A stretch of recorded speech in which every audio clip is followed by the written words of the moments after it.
Hi guys, so you plateaued and you're stuck and you want to squeeze out more results.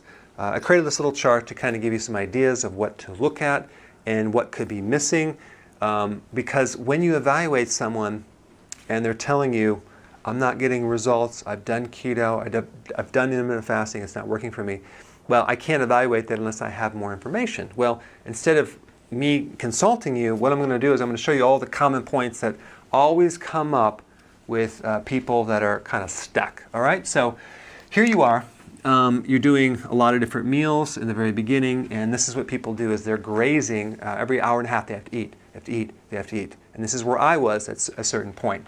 So what I didn't know, and what a lot of people don't know, is every time you eat, you spike insulin. So we have a lot of insulin up here. So the person has a high level of insulin going on in their blood, even in a fasting state. They don't know it because they've never been tested, and the doctors never even focus on it.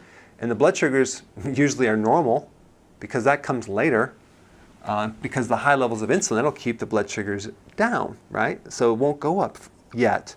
So they have severe insulin resistance, okay? Or you may have severe insulin resistance, and that's what you're up against.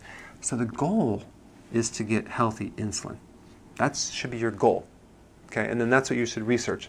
So what you want to do first is learn all about it. Get enough information. Don't just do this halfway, because you can't, it doesn't work doing it halfway. You have to fully understand all the details, because one little thing could mess you up. And you have to commit to all or nothing, because doing it partial, like if you do keto without intermittent fasting, it won't work. If you do intermittent fasting without keto, it doesn't work. So there's certain guidelines that you need to know, understand, learn about, and then you jump in and do it like you're supposed to. Like people ask about cheat days, well, that's just going to throw you off for several days. So you just want to start off knowing what to do. Okay, so the step one is the 3 meals. Okay, you're probably already doing that. No snacks. Okay, so to be able to go from one meal to the next, you need more fat. That'll help you. It's more satisfying. You need more salad and greens, so that'll give you potassium to heal insulin resistance and speed things up. Okay, so what happens between 3 meals and 2 meals is that's when you're really doing a keto adaptation. You're adapting to fat. In that process, you're usually going to need more of certain nutrients. You're going to need more potassium and B1. I recommend electrolyte powder or potassium citrate that's in it, or nutritional yeast. That'll speed things up so you won't get the side effects. So you're going to go from here to here. You're going to push your breakfast forward into the point where you're at 2 meals a day. It shouldn't be that bad. So most people can do this. So now they're at 2 meals a day. No snacks. Everything's cool. Now, but here's the thing. If you still have cravings, if you're still hungry between the meals, like excessively, you're not fully adapted. So either you got to cut your carbs lower, okay? Keep the carbs lower. There's some hidden carbs somewhere. Or you're not consuming enough greens, okay? Or your protein is off a little bit. So let me just kind of quickly explain protein. You know, if you're doing 3 meals, you're doing like maybe an average of 4 ounces of protein per meal. If you're doing 2 meals, it's like 5 ounces of protein per meal. If you're doing 1 meal, it's about 8 ounces of protein per meal. Some people want to know about calories and grams. It's extremely confusing. I'm going to tell you why, but I will explain it if you want to know. So let's say, for example, you have some beef, okay, and you have 4 ounces of beef, which comes out to 113 grams. And you're thinking, oh wow, so I need 113 grams of protein per meal. No, no, no, no. This gram is for the total weight of everything in that beef, because half of the beef is protein and half of it is fat. Or maybe it's like not exactly half and half, but the point is that this is the total. The actual amount of protein could be something like, I don't know, 32 grams, okay?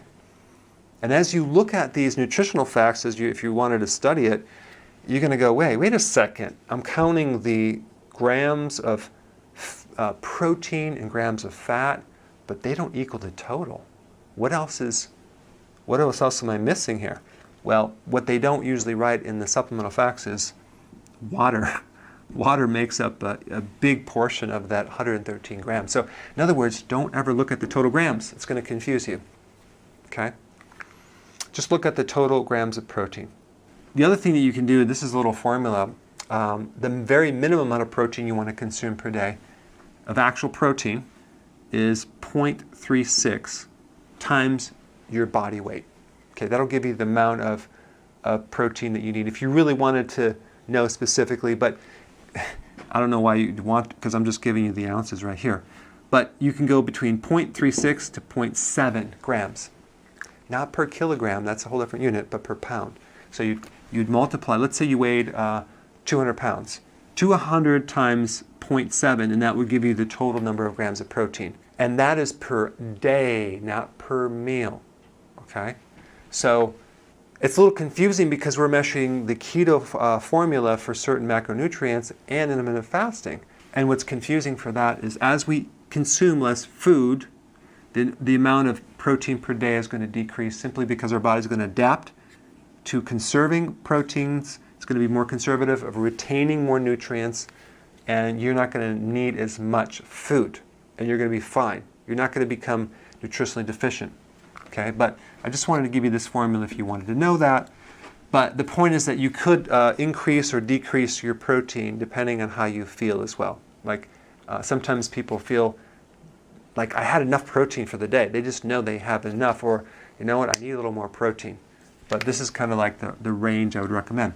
Now, in the very beginning, when you're doing 3 meals a day, you're doing more fat, and you're trying to just get your body in fat burning. But I mean, the goal is really to get your body to burn its own fat. So if there's too much dietary fat available in the diet, body's not going to necessarily go after your reserve as much.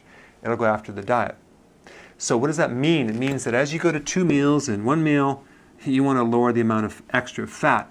So I would basically, at this point, if you want to lose weight, cut down the amount of fat, not by consuming lean protein, but just don't add more fat into the meal. Just keep your fat within the protein that normally comes with the fat, and then you're going to be okay.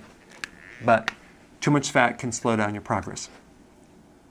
Now, the other thing is, what determines whether you go to 2 meals to 1 meal? That really has to do with your goal. Do you want to lose more weight? Yes, okay, but my metabolism is slow and it's not working at 2 meals. Well, let's go to one meal. That's going to really speed things up for you to heal insulin resistance, and you're going to see a lot more progress because you're up against years of maybe a sluggish metabolism and hormonal issues, and so you're going to have to do something. So this would be very, very important. Slow metabolism, go to 1 meal a day. The other thing is you can start focusing on reducing your stress. Okay? There's certain nutrients you can take. You can do acupressure, you can go for long walks, change your environment, increase more sleep. That's also going to help. Take more nutrients, add more exercise. These are all things that are going to speed things up. And also look for other body issues that you have that you can improve. For example, if you have a thyroid issue or polycystic ovarian syndrome or really bad cycles or inflammatory conditions or constipation, fix the weak link, okay? And then that will actually speed things up. So this is kind of my overall one chart troubleshooter, if you sort of speak, to kind of get an eyeball of what maybe you might be missing that you need to plug in to achieve your goal. All right, thanks for watching.